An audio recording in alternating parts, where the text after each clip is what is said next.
الله الرحمن الرحيم. السلام عليكم ورحمة الله وبركاته. بيانيتان باش بيانيكي پرخير و بركت وميدا خوازين بو سرجم خوشويستان و هاولاتياني هرمي كردستان لتواي پارێزگاکان داواکارین لە خوای پەروەردگار ڕەحم و بەزەی و سۆزی خۆی بڕێژێ بەسەرمانە ئینشاءالله. نەخۆشی و ناخۆشی بەڵاو موسیبەت لە تێکڕای موسڵمانان و دانیشتوانی ئەم هەرێمەمان بەدوورکە. لە خزمەتانین لە دەستپێکی بەرنامەی پەیامی ڕۆژ لەگەڵ هاوڕێی خۆشەویستم جەلال محەممەد بە ئومێدیەوەی ساتەکانی داهاتوو ئینشاءالله چێژێکی تایبەتی هەبێ بۆ ئێوەی ئازیز و خۆشەویست. سڵاوی خوای پەروەردگارتان لێبێت بینەران و بیسەرانی کەناڵی ئاسمانی پەیام و بە تایبەتی بەرنامەی پەیامی ڕۆژ. ئەو تەوەر و بابەتانی کەم ڕۆبۆمان ئامادەکردوون دیارە لە ئێستادا کە ئاڵۆزیەک لە ناو هەرێمی کوردستاندا هەیە لە ڕوویەکەوە بایکۆتی پزیشکان و ناڕزایی مامۆستایان و موچەخۆران بەگشتی و دواکەوتنی موچەوە لە لایەکی دیکەوە دەزانین لە ئێستادا کە نەخۆشی یا ڤایرۆسی کۆرۆنا لە ئارادا هەیە هەرچەندە بێمتمانەی بەرامبەر بە حکوومەتی ژوای کردووە کە خەڵک ئێستا هێندە گرنگی بە مەترسیەکانی ڤایرۆسی کۆرۆنا دەدەن، بەڵام بەگشتی بارودۆخی هەرێمی کوردستان ئاڵۆزە، بۆیە دەمانەوێت بزانین لەم جۆرە بارودۆخانەدا ڕۆڵی زانایانی ئاینی دەبێت چی بێت و دەبێت لەم کاتەیە هەڵوێستیان چۆن بێەوە چۆن قسە بکەن و چۆن خەڵک و دەسەڵاتیش ئاراستە بکەن. تەوەری یەکەمان تەرخان کردووە لەسەر ئەم بابەتە و تەوەری دووەمان دیارە قسەکردنە لەسەر یاری شەترەنج. دوو ڕاهێنەری ئازیز لێرە میوانمان قسە لەسەر یاری شەترەنجەکەین کە یاری شەترەنج بۆ خۆی گرنگیەکی تایبەتی کاک محەممەدی چی لێ دەزانین؟ نەوەڵا بەزانم ئەوە مەلیکەوە قەڵایە و ئەوە سەربازەکانە و ئەوە ئاوا خوێ و بازە بەسەریانە و ئیتر مەلیکێک نازان پاشایە چیە لەو لاوادێت یا کۆمەڵ چونتی لەگەڵ خۆیان بە ئەوە زانتر باکەکەی نازانم. زۆر باشە بۆی وایە کە لە بەس بیستومە ئەمڕۆ شتێکی لێ فێرە دیگە کورەوازی لێ یاری شەترەنج پێوەستە بە فکرەوە دەبێت فکرتکراوە بێت خۆتۆ پلانت هەبێت یاریەکی زۆر جا سیاسیەکانیش دانیشن دیارە باشی لێزانم توانم لێم 15 ساڵە نەکردووە بەڵام باشە لێزانم. ئەمە دوو تەوەری سەرەکی پەیامی ڕۆژن ئەمڕۆ جگەر لە هەندێک بڕگەی دیکەیە راپۆرت و زانیاری و پەیامیر کە ئامادەیان دەکەین بۆتان و پێشکەشتان دەکەین. ئازیزان و خۆشەویستان پێمان بێ کەشوهەوایەوە نییە جەلا دەچینە لای بڕگەی کەشوهەوا با بزانین کەشوهەوا چۆنە. ئەگەرچی ئەم دوو ڕۆژەی ڕابردوو جەو گەرم بوو بەڵکو ئینشاڵڵا ئەم دوو ڕۆژەی داهاتوو تۆزێ فێنێ بکە با بینەری کەشوهەوا بین.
لە زۆربەی بارودۆخەکاندا لە ئێستاشدا بە تایبەتی ئەگەرچی ئێستا متمانەکە کەم بتر بووەتەوە هاوڵاتیان چاوەڕێی بۆ نمونە هەڵوێست و بڕیارەکانی پەرلەمان دەکەن چونکە هەمیشە لە 30 ساڵی ڕابردوودا ئەوە خەڵک بۆ گیرودەی دەستی حکوومەت بووە بەڵام لە ئێستادا کە متمانەیەکی ئەوتۆ بە پەرلەمان نەماوە خەڵک چاوەڕێی ئیدی کارکتەرەکانی دیکە دەکەن لەناو کۆمەلگا لە ڕێکخراوەکانی کۆمەڵی مەدەنیەوە بیگرێت تا بە تایبەتی مامۆستایانی ئاینی لەوەی کە بزانن ئایا هەڵوێستی مامۆستایانی ئاینی لەسەرم بارودۆخی کە ئێستا خەڵکی تێکەوتووە لەسەرەوە بێمتمانەویە و لەسەر ئەو شکستانەی کە حکوومەتی هەرێمی کوردستان بە تایبەتی هەیەی بەرامبەر بە خەڵکەکەی بۆی کە ئێمەش بزانین ئایا هەڵوێستی مامۆستایانە لەم کاتەیە دەبێت مامۆستا ڕۆڵی چی بگێڕێ مامۆستایانی کە دەزانین لە قۆناغەکانی ڕابردوودا بە تایبەتی لە شۆڕشەکانی ڕابردوو کە هەمیشە کورد بەرامبەر بە ناحەزانی ئەنجامی داوە زانایانیانی ڕۆڵێکی بەرجەستەیان هەبووە لە ئێستادا بزانین زانایانی ئاینی ئایا هەڵوێستە ئایا نەسیحەت و قسەیە بەرامبەر بە خەڵک و حکوومەت و دەسەڵات خۆ دوجار دەبێ ڕۆڵێکیان هەبێت و بێڕۆڵ نەبن چونکەوە مامۆستای ئاینیە لە مینبەری مزگەوتەکانەوە لە ڕۆژێکدا ڕەنگە هەزاران یا بگرە سەدان خەڵک بە دیار قسە و هەڵوێستی مامۆستایانی ئاینیەوە دادەنیشن بۆ قسەکردن لەسەرم بابەتە لە هەڵەبجەوە میوانێکمان دەبێت کە ویش بەڕێز مامۆستا عەبدولحەمید هەڵەبجەیە مامۆستا گیانسڵاوی خوا لەبێت یەکەم پرسیاریشمەوەیە ئایا ئەم بارودۆخە نەخوازراوی کە ئێستا هەیە لە هەرێمی کوردستان هەم ئاڵۆز و هەم نەخوازراو وە خەڵکی گیرۆ دەکردووە پێویست دەکات زانایانی ئاینیش هەر بەڕاست هەڵوێستیان دەبێت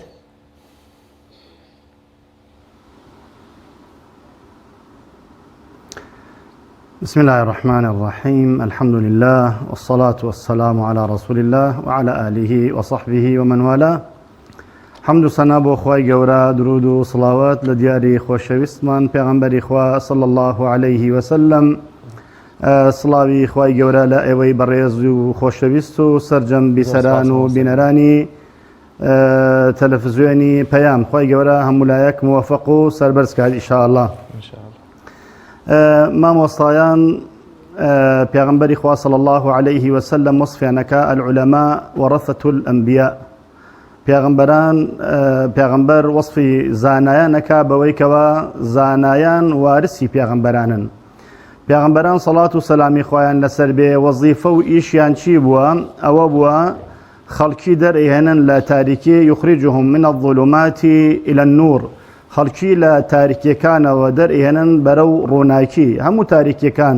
تاریکیەکان بە جەمع هێنە تاریکایی بیر و باوەڕ و عەقیدە تاریکایی ئەخلاق و خۆڕەوشتە ناپەسەندەکان تاریکی زوڵم و ستەم سەرجەم تاریکیەکان کەوا هەیە و ناعەدالەتی و ناداتپەروەری بڵاو ئەکاتەوە شرک و ئەوە بڵاو ئەکاتەوە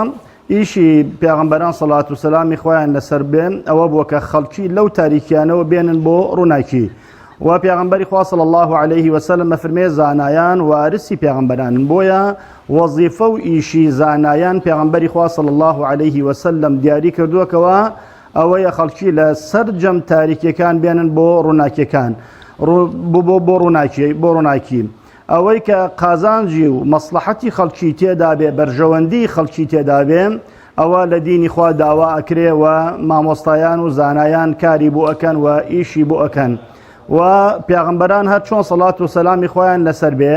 کە کاریان کردو ئیشیان کردووە ئەمە بانگەوازیان بووە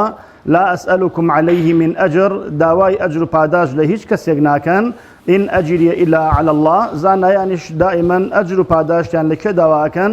لە خالق و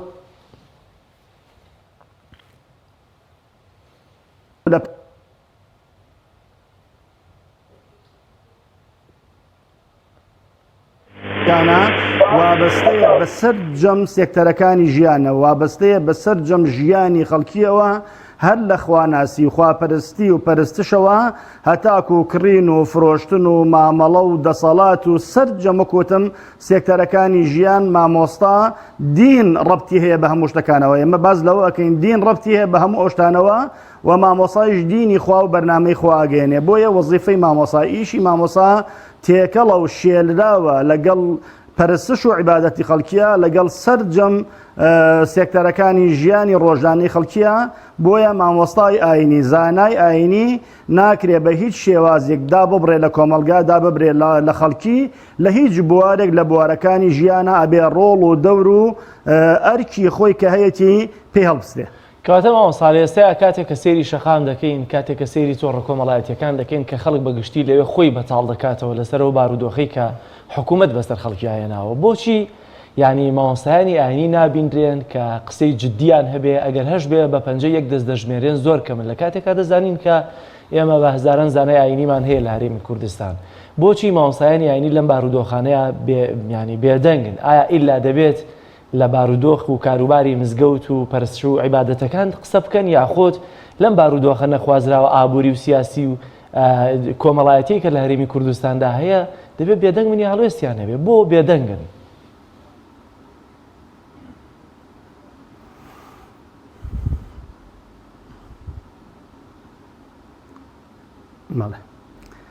ئەوە پرسیارێکە کاکجارەکە تۆیەکی بۆ بێدەنگن لەوە ئەچێ لە لای جەنابەت کە ئەو پرسیارەکە یاخود لە لای خەڵکی وا دیار بێ ئەوەی کە ئەوترێ مامۆستایانی زایانی بە پەنجەی دەست ئەژمێرێن کە هەڵوێستیان هەیە لەم بارودۆخێکەوە هەیە ئەوە کۆمەڵێ بڵێن مامۆسای دیارە یعنی دەرەکەوێ ئەگینا ئەگەر هەفتانە لە مینبەرەکانەوە خەڵکی کێگوێبیستی وتاری مامۆستایانە بێ لە هەر شوێن و لە هەر جێگا و کاتێکە خەڵکی پێویستی بەوە بوو بێ کە مامۆستا هاوکاری ببێ حقیقەتەکانی بۆ باز بکە ڕاستیەکانی بۆ باز بکە سەرجەم مامۆستایان نەڵین سەرجەم مامۆستایان زۆربەی مامۆستایان توانیوانە بە ڕۆڵی خۆیان بە ئەرکی خۆیان هەڵسن بەڵام ئەکرێ ئەوەی کە هەندێک لە ڕێکخراوەکان لە ڕۆشنبیرەکان ئەکتیڤن لە مەسەلەی سۆشیال میدیا و لە مەسەلەی کاری ڕاگەیاندنا و گەیاندنی بە خەڵکی ئەکرێ سەرجەم مامۆسایان لەو بوارە یعنی وەها نەتوانن ڕۆڵ و دەوری خۆیان ببینن کەمێک لە مامۆسان بتوانین ئەو ڕۆڵ و دەورە ببین و بگا بە خەڵکی ئەگینا من وە ئەزانم زۆربەی مامۆسایان یعنی هاوخەمی خەڵکن و نەک هاوخەمی خەڵکن خۆیان بەشێکن لە خەڵکی ئەو معاناتێکەوە خەڵکی ئەیچەشێت مامۆسا لە خەڵکی زیاتر ئەو معاناتێ هەیە بۆ معلومی جەنابتانە عورفی منطقەی ئێمەوە هەیە کە مامۆستای ئاینی زانای ئاینی کۆمەڵێک ئیش و کار هەیە کە خەڵکی تر ئەتوانێت ئەنجامی بدا زانای ئاینی بە حکمی پێگەکەی بە حکمی ئەو ئیشێکەوە هەیەتی و بە حکمی ئەو عورفەی کە ساییدە لە منطقەی ئێمە مامۆستای ئاینی ناتوانێت بەو کارانە شەڵسێ بۆیە هەم زانایان ئاینی سێ فشاریان لەسەرە یعنی سێ ئەرکیان لەسەرە ئەرکێکی ئاینیە کە واجبە بیگەێنن ئەمر بە معروف و نەهی لە مونکەر واجبی سەرشانیانە کە بیگەێنن ئەوە ئەرکێکە کە باریان قورسەکە و ناڕەحەتەکە کە مەجبورن بیگەێنن دووهەمیان حەق و مافی خەڵکیە کە ئەبێ باسی لێ بکەن و نابێ بێدەنگ بن سێهەمیان ئەگەڕێتەوە بۆ حەق و مافی خۆیان هەر خۆشیان بەشێکن لەو خەڵکەکە ئەبێ بیگەێنن بۆیە مامۆستای ئاینی بە ڕۆڵی خۆی بە دەوری خۆی هەڵ ئەسێت بەڵام با من ئەمە بڵێم کاک جەلال ئەمڕۆ ئەم دابەشبوونە حیزبیەی کەوا هەیە ئەم دابەشبوونە حیزبیەی کەوا هەیە لە وڵاتی ئێمە و حیزبایەتی بۆتە مەینەت بۆ ئەم وڵاتەی ئێمە بەڕاستی لە وڵاتان حیزبایەتی بۆتە خێر بۆ خەڵکەکەی پێشبڕکێ ئەکرێ لەسەر پرۆژەی باش لەسەر خزمەتگوزاری باش حیزبەکان بەوە ئەڕوانە پێشەوە بەڵام لەم وڵاتی ئێمە حیزبایەتی بۆتە مەینەت حیزبایەتی بۆتە نەکبەتی بۆ خەڵکەکەی یعنی کۆمەڵێک هەر حیزبێک کە ئەڕواتە دەسەڵات و دەسەڵات دەگرێتە دەست قۆرخی هەموو شتەکانەکە بۆ خۆی قۆرخی هەموو شتەکانەکە بۆ ئەوەی کەوە ئەوەتانێ بە چواردەوری خۆیان کاتێکیش کە مامۆسای ئاینی قسە ئەکات ئەمڕۆ قسە ئەکات بەحسی ئەبێ خواسی ئەبێ لەسەر شتەکان هەرچەند ئێمە ناشارینەوە مامۆسایانی ئاینی شۆکو سەرجەم چین و توێژەکانی تریش دەکرێ چۆن ئەو خەڵکانە لە ناو ئەحزابە و لە ناو شتەکانە ڕۆڵ و دەوریانەیە مامۆسایانی ئاینیش زۆرێکیان لە ناو ئەو ئەحزابانە ڕۆڵیان هەیە و دەوریان هەیە و ئەوە گرفتێکە کە مامۆستای ئاینی بۆی دێتە پێشەوە بۆچیەتە پێشەوە لەبەر ئەوە هەڵوێستی سیاسی معلومی جەنابتانە گۆڕانکاری بەسەرادێت هەر کاتێک زانای ئاینی زۆر لە هەموو بوارە سیاسیەکانە ئەگەر بەشداری بکە قسە بکات مادامێ سیاست ئەگۆڕێ ئەو کاتە و مامۆسا عیبدارە بێ ئەو مامۆسا هەڵوێستەکانی تەناقوزی تیابێ ئەگەر بە گوێرەی حیزبەکە مامەڵە بکە بە گوێرەی ئەوەی کە حیزبەکەی داوای لێکە مامەڵە بکە ئەمە گەورەترین گرفتە کە ئێمە ئەیبینین یا زۆر جار ئەو ناڕەزەیانەی کەوا لە ئەکرێت و مامۆسایان معلومی جەنابتانە ئێوە هەر خۆپیشاندانێ بوو بێ لە هەر شوێن و لە هەر جێگایەک هەر تەڵەب و هەر داواکارێک لە هەر شوێن و هەر جێگایەکە هەبوو بێ ئێمە لە هەڵەبجە لە پارێزگای هەڵەبجە سەرجەم ئەو ڕێکخراوانەی ئەوەتانن لە هەڵەبجە لیان بپرسن شایەتیەوە ئەدەن ئێمە بۆ چرکەساتێکیش دوانە کەوتوین لە حەق و ماف داخوازیەکانی حەق و مافی خەڵکیەکە لەسەر جادە بوو بێ لە لای بۆ سەردانی ئەحزاب بوو بێ لە سۆشیال میدیا بوو بێ لە هەر بوارێک لە ئەو بوارانە بۆ دقەیەکیش دوانەکەوین هەڵوێستمان هەبوو بەشدار بووین لەگەڵ خۆشی و ناخۆشیەکانی خەڵکەکەی خۆمانە و هەڵوێستمان هەبووە لەسەر جەم ئەو شوێنانەی کەوا پێویست بوو بێ ئەمە قسێکە کە من ئەیکەم لەوە چێ سەرجەم ئەو ڕێکخراوانە لە هەڵەبجاکەوە هەن گوێیان لەم قسەی من بێوە شایەتی بدەن بۆ زانایان لە سنووری پارێزگای هەڵەبجە کە ئاوها بوون و شوێنەکانی تریش ئەمە بینیمانە لە سلێمانی لە سەرجەم شوێنەکانی تریشان ئەگەر پێویست بوو بێ زانایان پێشەنگ بوون و لە پێشەوە بوون بەڵام ئەوەی تایە گرفتەکە ئەمڕۆ ئەو خەڵکەی کە لە سۆشیال میدیا قسەکە لەسەر زانایان و لەسەر مامۆستایان هەمووی زۆرێکی تەوزیع و دابەشە بەسەر ئەو ئەحزابانە کاتێک هەر مامۆسایەک قسەیەکەکە کە لە بەرژەوەندی حیزبەکەی ئەوە بە قازانجی حیزبەکەی ئەوی تێدایە لەگەڵ سیاسەتی حیزبەکەی ئەوە یەتەوە دەستخۆشی لە زانایانەکە دەستخۆشی لە مامۆستایانەکە بە مرد ناویان ئەبا بە هەڵوێز ناوی ئەبا بەڵام هەر ئەم کەسێک کە ئاوها وەسفیەکە کاتێک مەسلحەت و بەرژەوەندی قسەکەی مامۆستا لەگەڵ ئەوە دێتەوە هەر بەیانی کە هەڵوێستێک دێتە پێشەوە و زانای ئاینی قسەیەکە بە پێچەوانەی بەرژەوەندی حیزبەکەی ئەو مەسلحەتی ئەو ناگونجێ لەگەڵ هەڵوێستی حیزبەکەی ئەوە ئەبینی دەم ئەکاتەوە لە زانایانی ئاینی قسەی ناشایستە قسەی نادروست ئەڵێ بە زانایان و ئەڵێ بە مامۆسایان من وە ئەزانم ئەو هێرشەی کە ئەکرێتە سەر زانایان کاک جەلال دوو بەشە یعنی بەشێکی مبەرمەجە هەر بۆ ناشرینکردنی زانایان قورساییەکیان هەیە لە ناو خەڵکی ئێمە شێلراوە لەگەڵ مامۆسای ئاینیە لەگەڵ مزگەوتە لەگەڵ عیبادەتە لەگەڵ خواپەرستیە شێلراوە بۆیە هەوڵ ئەدرێ بدرێت لەسەری لە هەرەمی ئەو خواپەرستی عیبادەتە کە مامۆسا ئەو ڕۆڵە ئەو دەورە ئەبینێ یعنی یەکێکی مبەرمەج ئەو کارە ئیشی بۆ ئەکرێت لە سۆشیال میدیا و پەیجی بۆ دائەندێ و قسەی لەسەر دەکرێت تاکو مامۆستایانی ئاینی ناشرین بکرێەوە مع الأسف و بەداخەوە ئەڵێم زۆرێک لە موسڵمانی خەڵکی ئەهلی مزگەوت کە فەقیرە و بێئاگایە نازانی ئەوانە کە لەسەر مامۆسا قسەکەن ئەدرێ لە مامۆسا بێئاگایانە فەقیرە ئەکەوێتە ناو ئەو یاریە ئەکەوێتە ناو ئەو بازنەوە بەبێ ئەوە بەخۆی بزانێت بەشێکی ئەوەیە وەکوتم بەشێکی ئەو ململانی حیزبیەکەوە ئەمڕۆ هەیە وەکوتم ئەی بینین ئەگەر مامۆستای ئاینی قسەیە بکە بە هەر لایەک پێی خۆش نەبێ ئەو کاتە مامۆستا هێرشێکی ناڕەوا ئەکرێتە سەری ئەگینا مامۆستایان من وە ئازانم زۆربەی مامۆستایان ئێمە مەلایکەنی نەکرێ هەمان بێ تیامان نابێ باش نەبێ هەڵوێستی نەبێ ئەکرێ طبيعية وشتغلام زور بي ما مستيان الحمد لله هلوستي كي باش هلوستي شاكيانيا هاو خمن لقل خوشي وناخوشي كاني خلق كمانا بله ما مساجان معلومي جناب تايما دابو نريت كلتوري چي زور جوان هي لنه كوملغي كرديا اويش رزگرتنا خلچي بگشتي رزي چي زور لما مساي ايني اگرن بويا بيني اتشنا مجلس و اتشنا شوينان دەست بە سینەیانەوە ئەگرن و لەبەریان هەڵەسن و لە خزمەتی مامۆسایانی ئاینیە بن بە شێوەیەکی گشتی من ئەیبمەوە کایە ئاینیەکە ئەگەر لە فەرمودەیەکی پێغەمبەرەوە صلی الله علیه وسلم مەوعیزەیەک وەربگرین ئەویش ئەوەیە باشترین وتنێکی حەقە واتە کەلیمەت حەق عند سوڵتان جائر وتنی وشەیەکی حەقە بەرامبەر بە زاڵمێک ستەمکارێک دەسەڵاتدارێکی ستەمکار ئێوەی مامۆسایانی ئاینی هیچ کاتێک درێخیتان لەم ڕۆوە نەکردووە هەڵبەتە بەشێک لە ئێوە بەشەکەی تریش دوجار دێ وەکو خۆت فەرموود مامۆسای ئاینی لە کەدارەکە تەشهیری پێەکە ناوی ئەزڕێنێ کۆمەڵە قسەی لەسەرەکە کە ئەتوانین بڵێ قسەی هەرزەکارانە وە خۆی ئەسڵەن تەمەنی نەگەیشتووەتە ڕوبعێک تەمەنی ئەو مامۆسا ئاینیە دوجار دێ قسە لەسەر کۆمەڵێک پەرەنسیپ و مەبادیئی مامۆسایەکی ئاینیەکە کە ساڵەهای ساڵە لە دەڤەرێکە خزمەتی کۆمەڵێک چین و توێژی جیاوازی کردووە لە منتیقەیەەکە چۆن بتوانین مامۆسایانی ئاینی و کۆمەڵگە شەقام بە شێوەیەکی گشتی تەجادوبێکیان بۆ دروست بکەین و لە نێو خۆیانە تەواسولێکی ڕاستە و خۆیان هەبێ مامۆسای ئاینی دوور نەکەوێتەوە لە شەقام و لە خەڵک مامۆسای ئاینی هەمیشە وا دەرکەوێت کە لەگەڵ شەقامدایە و لە پشتی شەقامە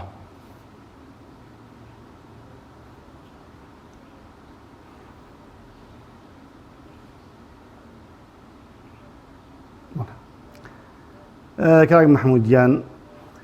ئەو ڕێز و حرمەتەی کە مامۆستای ئاینی هەیەی لە ناو کۆمەلگای ئێمە و لەسەر جەمشۆنەکانی ترا کە مامۆستای ئاینی ئەو ڕێز و حرمەتەی هەیە ئەگەڕێتەوە بۆ ئەوەی کەوا هەڵگری قورئانە لە سینەیە وەکو پیاوە بە تەمەنەکانمان ئەڵێ هەڵەسێ لەبەری ئەڵێ تەمەنی لە خۆی کەمترە هەڵەسێ ئەڵێ قورئان ئەوەتانێ لە سینەیە هەڵەسێ لەبەری سروشت و تەبیعەتی ئەو قورئانە وایە برای بەڕێزم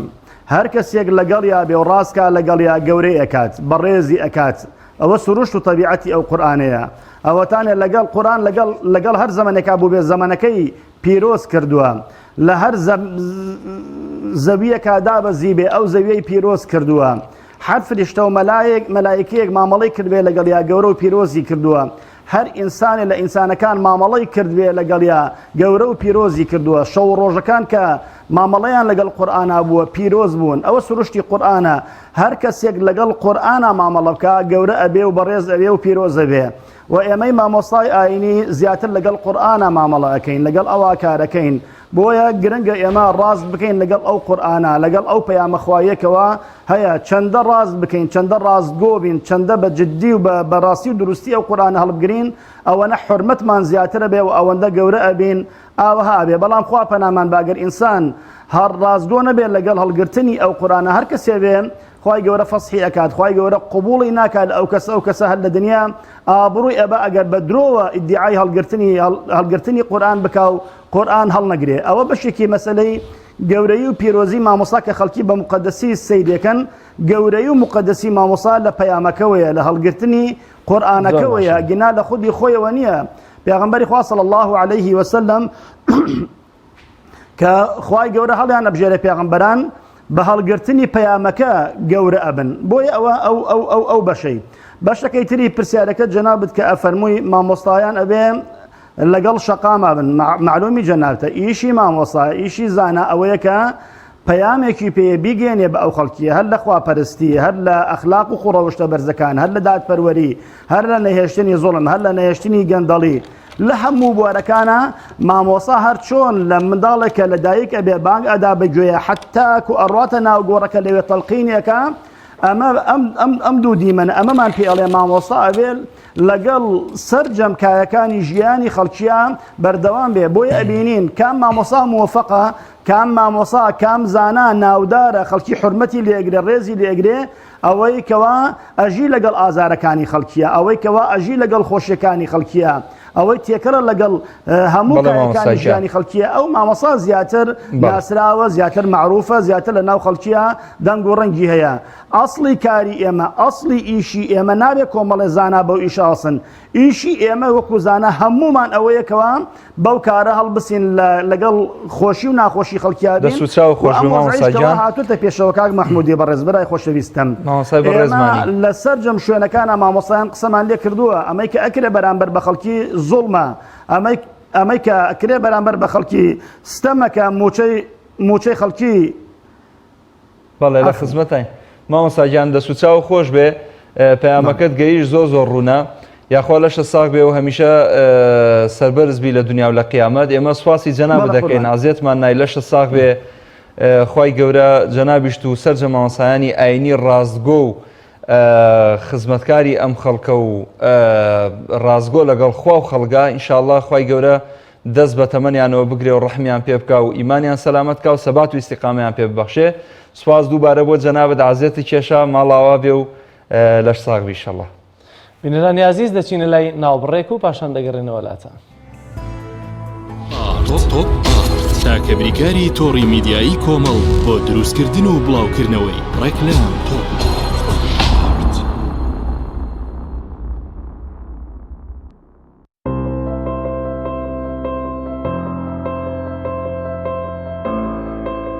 چونکە شیر لە ژیانی هەموماندا گرنگی خۆی هەیە من باشترین شیرم بۆ خێزانەکەم هەڵبژاردووە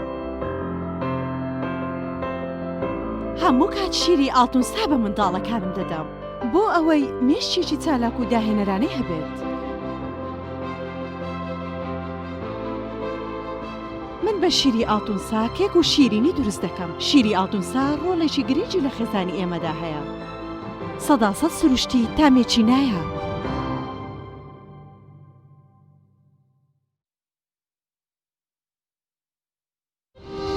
ساردخانەی چوارقورنە بۆ یەکەمین جار گەورەترین ساردخانە لە سەر ئاستی عێراق و پارێزگای سلێمانی لە دەشتی بە پیتی بتوێن کراوەیە.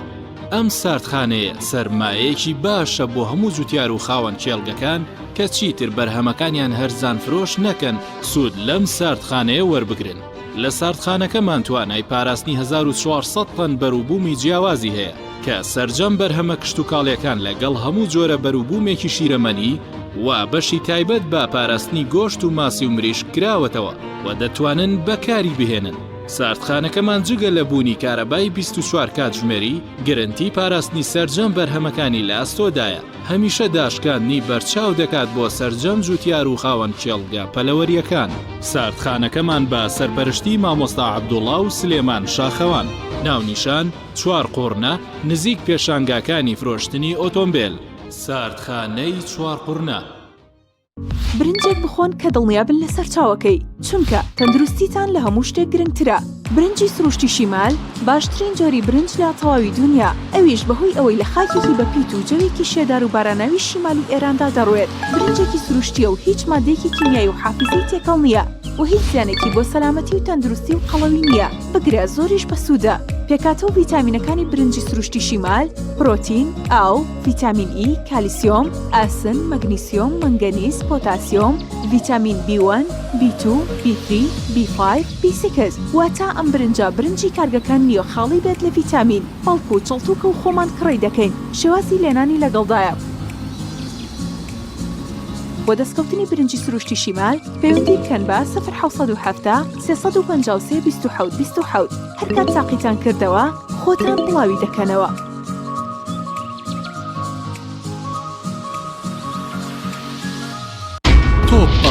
تۆپ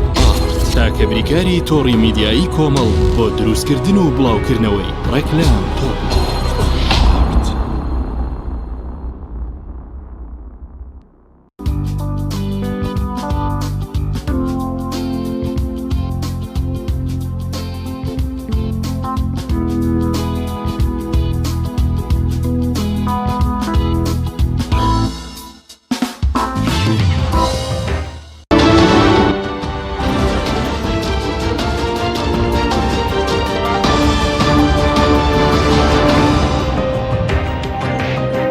بینەرانی عزیز گرنگترین هەواڵ و زانیاریەکانتان پێشکەش دەکەین.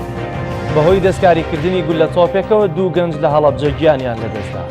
شەوی ڕابردوو دوو گەنجی شاری هەڵەبجە بەهۆی دەستکاریکردنی گول لە تۆپێکەوە کە بە ئامانجی دەستخستنی مادەی TNT-ەکەی بووە هەردووکیان گیانیان لەدەستدا. تەقینەوەی گول لە تۆپەکە دەنگێکی بەهێز و ڕووناکێکی زۆری هەبوو بە جۆرێک لا زۆربەی شوێنەکانی شاری هەڵەبجەوە دەنگەکەی بیستراوە.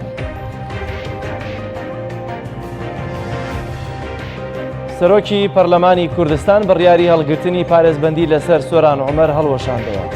سۆران عومەر پەرلەمانتاری فراکسیۆنی کۆمەڵی ئیسلامی بە پەیامی ڕاگەیاند. ڕێواز فایق سەرۆکی پەرلەمانی کوردستان بڕیاری هەڵگرتنی پارێزبەندی لەسەر ئەو هەڵوەشاندووەتەوە. ڕۆژی 19 مانگی ڕابردوو سۆران عومەر لەسەر ئەو بڕیارە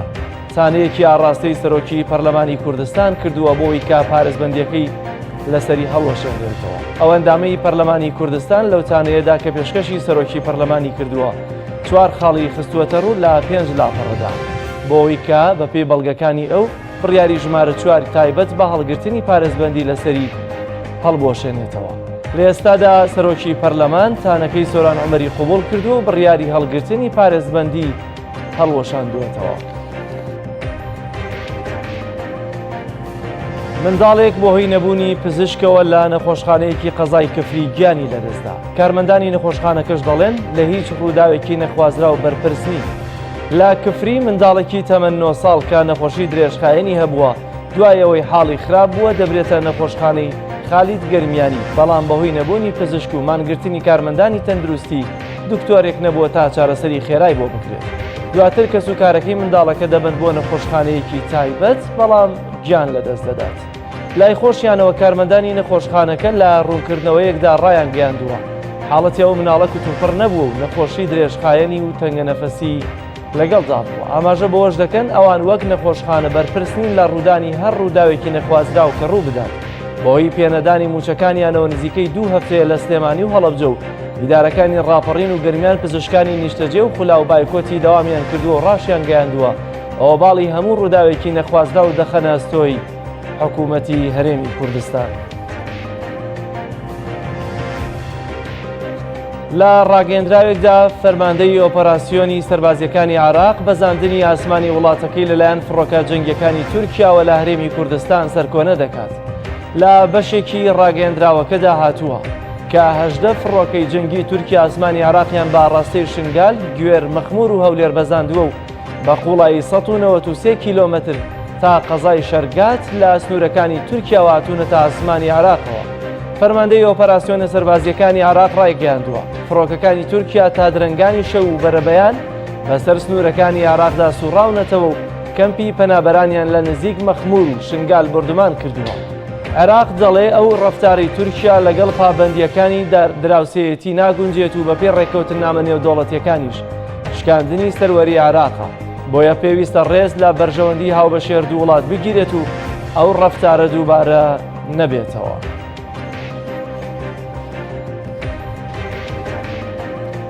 بەم نزیکانە کۆبوونەوەی لووتکەی سێقۆڵی تورکیا و رووسیا و کۆماری ئیسلامی ئێران لەبارەی قەیرانی سووریاوە بەڕێوە دەچێت. وەزیرانی دەرەوەی ئێران و تورکیا ڕایان گەیاند بەم نزیکانە لە تارانی پایتەخت کۆماری ئیسلامی ئێران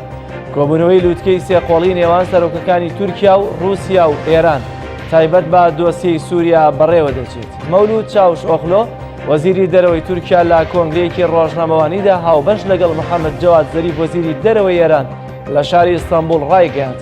لەلایەکی دیکەوە دانوستانی تورکیا لەگەڵ رووسیا بۆ ڕاگەیاندنی ئاگربەستی هەمیشەیی لە لیبیا بەردەوام دەبێت. هەر لەو بارەیەوە چاوشۆخلەوتیشی رووسیا ناتوانێت بێ ڕەزامەندی لایەنەکانی دیکە ئاگربەست لە لیبیا ڕابگەێنێت.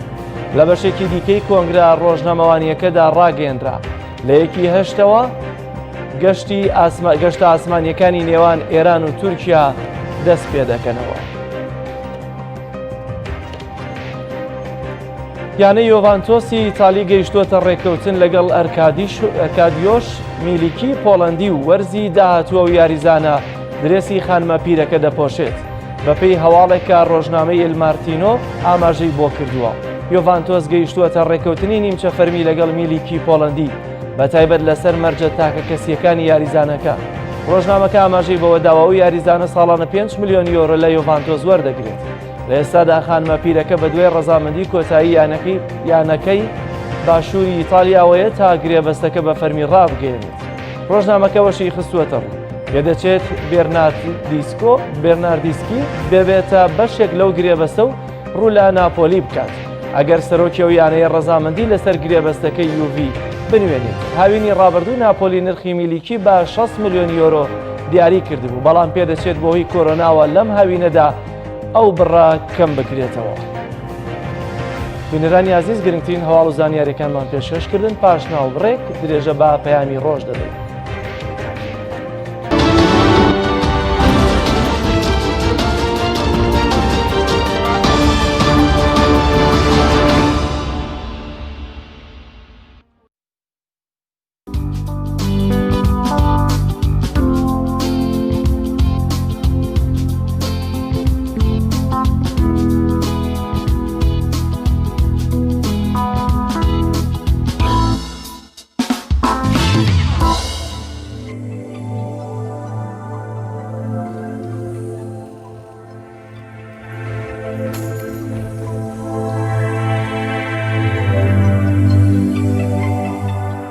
خۆشەویستانم پێکەوە بینەری بڕگەی یادەوەریە بین و دواتر دێنەوە خزمەتان.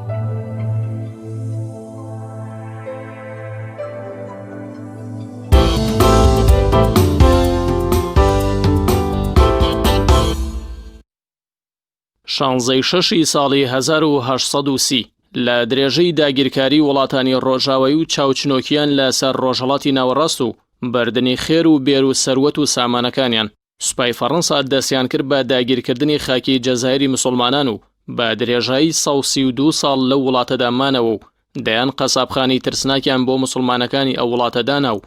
لە بەرپەرشدانەوەی ئەم داگیرکاریەش جەزایریەکان بەردەوام لە هەوڵ و خەبات و جیادا بوون و لەم پێناوەشدا 1 ملیۆن شەهیدیان بەخشی و بە شۆڕشی جەزائیری دەگوترێت وڵاتی 1 ملیۆن شەهیدی، کۆشتنی ملیۆنێک موسڵمان و سووتاندنی کتێبخانە و ژێرخانی معریفی و ناچارکردنی جوتیارەکان بە چاندن و بەرهەمهێنانی ئەو خۆراک و میوەی کە فەرماندە فەڕەنسیەکان حەزیان لێتی و بردننی سەرۆت و سامان و ژێرخانی ئابووری لە دەرەنجامەکانی داگیرکردنی جەزایر بوون لەلایەن فەڕەنسای داگیرکەرەوە، لاوازبوونی دەوڵەتی عوسمانی و دەوڵەمەندی وڵاتانی موسڵمان و چاوچنۆکی و بەرژەوەندخوازی وڵاتانی ڕۆژاوە بۆ پڕکردنەوەی پێویستیەکانی خۆیان دەرگای بەرەو داگیرکاری و ئیسیعماری ڕۆژاوەدا کردەوە تا پەل بەهاوێژن بۆ داگیرکردنی دەیان و سەدان وڵاتی موسڵمان. لە ئێستاشدا لە ڕێی دانانی کۆمەڵێک دیکتاتۆر و سەرۆکی گەندەڵەوە ڕۆژاوە بەردەوام پارێزگاری لە بەرژەوەندی و ئابووری خۆی کردووە لە ڕۆژهەڵاتی ناوەڕاستدا و سەرۆکی وڵاتانی موسڵمانانیش هەمیشە دژایەتی گەلەکانیان دەکەن و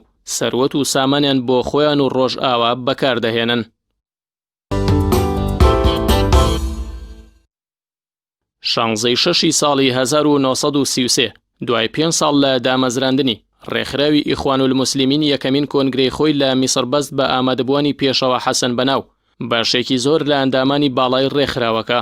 دوای ڕمانی خلافەتی ئیسلامی لە ساڵی 1924 پێشەوە حەسەن بەنا وەک بەرپرسیارەتیەک بەرامبەر موسڵمانان و بۆ ڕێگری لە هێرشی فیکری و ئەخلاقی ڕۆژاوە بۆ جیهانی ئیسلامی توانی ڕێکخراوێکی زۆر بەهێزدا بمەزرێنێت و ببێتە جێگرەوەیەک بۆ موسڵمانان و ڕزگارکردنی موسڵمانان لە سەر لێشێوان و بەرەو ڕۆژ ئاواچوون. پێشەوە حەسەن بەنا ساڵی 1949 لەلایەن دەستگا مخابەڕاتیەکانی میسرەوە درایە بەرگ و لەو شەهید کرا.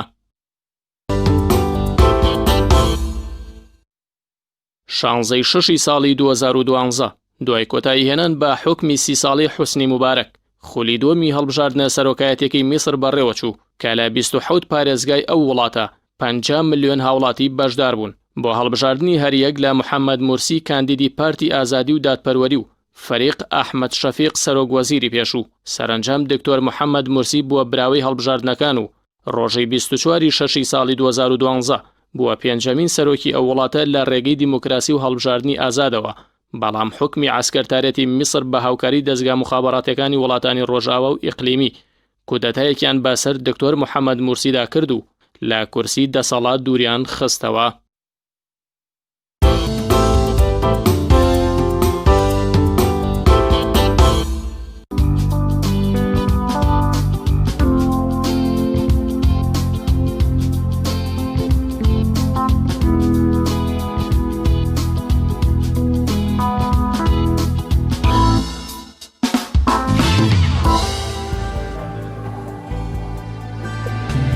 شەترەنج ئەو یاریەیە کە عادەتەن زیاتر بۆ بەهێزکردنی مێشک بەکاردێت یاخود حەز و خولی هەوانشی کە حەزیان لێتی، بەڵام یاریەکە تا بڵێ پێوەستە بە دانانی پلانەوە پلانی تاکە کەسیەوە دەبێت هەنگاوەکانی بەردەمی خۆشت ببینی و زۆر جار سیاسیە عاقڵەکان دەبێت شەترەنج بزانن بۆی کە بزانن چۆن پلان یا بەردەمی خۆیان ببینن جیاواز لەو سەرکردانەی کە هەمیشە بە جۆرە لە جۆرەکان بەعنتەری و بە دیکتاتۆری لێدەخڕن. بۆیە یاری شەترەنج و یاریە کە مێشک بەهێز دەکا و بەردەمی خۆت دەتوانی زیاتر ببینی پلانەکانی خۆت ببینی، یاریەکی فکری و توانین بڵێن یاریەکی تەحەدێک سیاسی و پلاندانەریشە. ئێستا مەبەستت ئەوەیە بڵێ من باشی لێزانم و مەحموود کەرکووچی لی نازانێ و پێوەست نییە بەڵام خۆم نەم کردووە، بەڵام بەڕاستی حەزم لێتی کاکە من لی نازانم چۆن یاریەک تەسلیم بووم. لەسەرم یاریە میوانداری دوو میوانی عزیزمان کردووە کە هەردووشیان ڕاهێنەر و مامۆستای تایبەتن کە ئەوانیش بەڕێز کاک عەلی و هەروە کاک ئەحمەد جەزا کە ئەمانە ئیدی لە خول و دەوراتەکانە پلیان بەدەستێناوە ڕاهێنەر و مامۆستان دەبێت باشی لێ بزانن بەشداریان کرد لە پێشبڕکێنی و دەوڵەتیش. کاگا کار بەخێر بن کاک ئەحمەد، زۆر سپاس بۆ دەرفەتە بەخێر بن. ئەگەر یەکی پێناسەیەکی یەکەمی شەترەنجم بۆ بکەن لای ئێوە شەترەنج چی یەگەیەنێت؟ شەترەنج خۆی بریتە لەو ئەفکار و تێگەیشتانەی کاتێک کاری شەترەنجەکەیت ئەچیتە ناو قوڵاییەوە، ئەمە ژوات لێکات بەرنامە و پلانی داهاتوت بزانێت بۆ خۆت و هەم لە ژیانتە هەم لە یاریکردنەکەیە. کاک ئەحمەد تۆچی ئەڵێ لەسەر شەترەنج؟ شەترەنج یاریکی فکریەوەەوە پێوەستە بە ژیانەوە بوونە جگە لە چالاکبوونی مێشێک وات لێکا کە بەداوام پێش بەخۆ بێسیت هەموو کێشەکانی ژیان ژامەری دەرەکی ژیانە. کاک ئەحمەد کاتێک کە دانیشی بە دیارم شەترەنجەوە تاڵان شەترەنجەیە پێم وایە 24 کاتژمێر زیاتریشی پێدەچێت، وانە؟ ئەتوانی بڵێ بەڵام زیاتر لە بینی یاریە نێودەوڵەتیەکان جیاوازە کاتێ ڕەنگە محدود بێت.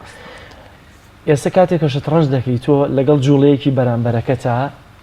تۆ چەند جوڵە لە مشکی خۆتا دەخوێنیتەوە کە بیجوڵێنیت و ئەنجامەکەی چی بێت؟ دیارە بە پێی ئاست فەرقەکات لە ئاستێکەوە بۆ ئاستێکی کە ئاستی وا هەیە یەک جوڵە دوو جوڵاتوانێ ئاستی واشەیە بەرەوسەر تا ئاستە بەرزتر بێ جوڵەی زیاتر ئەتوانی لێک بیتەوە واتە تا باشتر لی بزانیت. ڕاستە ئێستا بۆ نکاری محەممەد چەند جوڵە خوێنیتەوە لە شەترەنجە؟ آخر من بۆی وتم هیچی لە نازانم بۆی هیچ پرسیارم لێ نەکەی. زۆر باش کاک ئەحمەد چەندێکە خەریکی شەترەنجی با لە جەنابتەوە دەست پێ بکەم و تقریبی 20 ساڵێکەوە 20 ساڵە خەریکی شەترەنجی پلەکان و ئێستا پێم وایە لە خولەکانی عراقدا پلەت بەدەستێناوە. بەڵێ من خۆم لەقەبی فیدا ماستەرم هەیە مامۆستای نێودەوڵەتی ناوخۆ لە ئەمان کاتا نزیکەی 9 ساڵە بێت لە منتەقەبی عێراق یاریەکەم بۆ سەر و هەموو ئاستەکانی بۆ ئاسی پێشکەوتوان و پێشتریش چەند جارێ بەتەڵی شەبابی عێراق. من پرسیارێکی جیاواز بکەم قەت کەس لێ بردوویتەوە؟ بەڵێ زۆر ها؟ باشە ئەم میهنەیە بڵین ئەم یاریە تووشی حاڵەتی دەرونی کردووی بۆنمونە بدۆڕێی دوایی زۆر تاقەت بۆ خوارد بێ بێتاقەت بووبی بڵێ خۆزگانە زۆر کات نەک تەنها من تەسەورەکەم زۆربەی یاریزانەکان لە بەتوڵەیە جاریە یاریزانمان هەیە کە یاریەکی دۆڕاندی تر یاریەکانی کەش بە دوایەکی ینی کێشەیەکی زۆری بە ئەگەری هەیە بەهۆی یەک هەڵجوڵاندنی بۆ نمونەیەکێک لەم جوندیەکەوە یاخود قەڵا و فیل و ئەمانەوە ئەسپەوە بەهۆی جوڵاندنێکی هەڵەوە تۆ دۆڕاند بێتت؟ ئەرەوەڵا زۆر زۆریش نەکەر من ئەنی تەسەور بکە جاری وا هەیە بە هەڵە دەستەی لە داشێکیکە کە تۆ ناتێ و داشە بجوڵێن بەڵام ئەگەر دەستت لای بێ بیجوڵێنی ڕەنگە ئەو جوڵایی ئەو داشەکای جوڵێنی ببێتە هۆی کاری دۆڕاندنیشت. ئەمە پێوەستە دووبارە بەژیانەوە هەنگاوێکی هەڵەگرتن وانە ڕەنگەنجامێکی هەڵە بدا بەدەستەوە. کاک ئەحمەد جەنابەت دەمانوێت زیاتر بتناسین لە کاری شەترەنجە. هەڵە من یەکەم پاڵانتیم لە سای 2012 دەست پێ کرد لە 9 ساڵیە. یەکەم پاڵەوانێتی بەڵام وەکو تر چەند ساڵە خەریکی شەترەنجی؟ یعنی پێشترم زانی بەڵام ئاین تقریبا 10 ساڵێکە بێ. باش ئێستا پلە و ئەوەی کە مامۆستا ڕوتبە چییە عەقیدی عەمیدی مامۆستای نێودەوڵەتی ناوخۆ فیدیا مەستەرە. زۆر باشە سەرکەوتوو من تەمەن راپۆرتێکمانەیە لەسەر شەترەنج دەمەوێت بچمە لای راپۆرتەکە و پاشان دووبارە بینەوە لای میوانەکان. بینەرانی عەزیز راپۆرتێکمانەیە کە پەیامێرمان هەردەوام محەممەد لەسەر یاری شەترەنج بۆی ئامادە کردوین دواتر دەگەڕێنەوە لاتان قسە لەسەر یاریەکە دەکەین. تیپێک پڕاوپڕ لە دەستکەوت و یاریزانی ئازبەرز کە بەهۆیەوە بەشداری زۆر لە پاڵەوانێتیە کیشوەریەکان و جیهانیەکانی کردووە. تیپی شەترەنجیانی پێشمەرگەی سلەیمانی ماوەی 7 ساڵە دامەزراوە و بەشداری سەرجەم پاڵەوانەتیەکانی کوردستان و عێراقی کردووە. لە ساڵی 2004 سەرکەوتووە بۆ خولی نایابی عێراق. لە ئێستاشدا تیپەکە خۆی لە بیز یاریزانی کوڕان و کچان دەبینێتەوە. بەدڵنیایی ئێمە هەر لە دامزرانەوە کە لە 2023 دامزراین بەشەکە ڕۆژ بە ڕۆژ ئەنجامەکانی سەرکەوتوو بووە یعنی بە تایبەتی بڵێن ئەمە پارک بڵێن بۆ نمونە 2019 توانیمان بەشداری 4 پاڵەوانەتی بکەین لە دوانە یەکەم بین لە پاڵەوانەتی یانەکانی کوردستان لەگەڵ یانەکانی لاوان یەکەم بین لە جامی عێراقیشە هەمان شت دووهەمی بەدەست بێنین. بەدڵنیایە بڵێن ئێمە هەوڵی ئەوەمان ناوە بە خۆم و لەگەڵ ڕاهێنەرەکان و لەگەڵ یاریزانەکان ڕۆژ بە ڕۆژ ئەنجامەکان هەوڵین باشتر بێت و ئەنجامی سەرکەوتوو بەدەست بێنن. بەدڵنیایەوە بە تایبەتی بڵین هەر هەموو یاریزانەکان هیچیان جیاوازیان نیە هەرێکە و بڵین دەوری خۆی هەیە. یاریزانانی تیپەکە لەسەر ئاستی تاک و تیپ چەندین مەدالیای جۆراوجۆریان بەدەستهێناوە. بە تایبەتی ساڵی 2008 پلەی سێمی زۆنی سێیان لە کیشوەری ئاسیا بەدەستهێناوە. هەروەها ساڵی 2005 پلەی یەکەمی کچانیانەکانی عەرەبیان بەدەستهێناوە. جگەلەوەی لەسەر ئاسی کوردستان و عێراقیش خاوەنی پلەکانی یەکەم تا سێمن و لەسەر ئاسی کیشوەری ئاسیاش خاوەن چەندین مەدالیای زێڕ و زیو و برۆنزن. بۆ ئەو فەرقا یاریزانی شەترەنج لە کوردستان بە تایبەتی و لە عێراقیش یان یاریزان پێشتر ساڵانی پێشووتر لە ساڵانی وەکو باسکەمانی 2008 تا ساڵی 2014 ئەو ناوە وەکو یاریزانی شەترەنج لە ئاسی سلێمانی بە تایبەتی اینجا هەولێر و کوردستان وەکو هەڵبژاردەی عێراق یان دەستێکی باڵیان هەبوو دایمەن لە 5 یاریزان 3 یاریزان یاریزانی کوردستان و لە منتەخەب عێراق بەشداری بتوڵی وڵاتانی دەروی کردو ئۆلۆمپیاتیان کردو مستەوەیان زۆر باش بووە بەڵام لە دوای ئەو وەزعی کە بەسەر کوردستانە هاتوو هی ئەم وەزعی ئابووری اقتصادی هاو یاریزان ئاستی دابەزی ئەوش لەبەرەوەی کە بتوانن ژیانی خۆیان لە سەرچاویشکەوە دابین بکەن بۆ ئەوە زەرەری لیا و لە یاریزانەکان و مستەوای یاریزان بەعام بە هەموو لەسەر ئاسی عێراقی یاریزان مستەوایان هاتوۆتە خوارەوە. طبعا فەرقێکی گەورەیەکە کە تۆ بۆ ماوەیەکی زۆر یاری نەکەی تەمرین نەکەی ئەو بتوڵانەکە لەم لە ئەیکەی سەعاتێ دانیشی بیرەکەیتەوە طبعا فەرقێکی گەورە هەیە چی تەحزیرەکەی بۆ یاریانە طبعا ئەو پاڵەوانیەتیانەش تەشجیعەکەن کە تۆ هیچ پاڵەوانیەتی نەبی یاری نەکەی ناتوانیت تەمرینش بکەی ئەو ناتوانانی ئەو هەوەسەت هەبێ بڕۆی تااقەتێوەت نییە بڕۆی تەمرین بکەی گەر بتوڵە نەبێ. اینجا بەدیلی ئەوەش ئەوەیە کە ئێمە چین یاری ئۆنلاین نەکەین ئەوەش طبعا سەلبیاتی خۆی هەیە بە تەکید کە تۆ لەم لا نایت ڕقعەکە ببینی بۆردەکە ببینی بە 3D بیر بکەیتەوە بە سەعاتێ چیت لەوێ یاری خێرا ئەەکەیت طبعا زەرێکی گەورە ئەدا بۆیە هیوادارم طبعا بە وەزع چاک بێتەوە بتوان پاڵەوانتی زۆرتر بکەن. ئازبەرزی یاریزانانی پێشمەرگا وای کردووە کە چەندین یاریزانیان بانگێشی هەڵبژاردەی عێراق بکرێن بۆ سەرجەم ئاستە جۆرا و جۆرەکان جگەلەوەی سەرجەم یاریزانانیان ریزبەندی یەکێتی شەترەنجی جیهانیان هەیە و لە هەمان کاتیشدا لەسەر ئاستی جیهان سێیاریزانیان خاوەنی بڕوانامەی مامۆستایی شەترەنجن. ئەردەڵا محەممەد تایبەت بە پەیامی ڕۆژ سلەیمانی.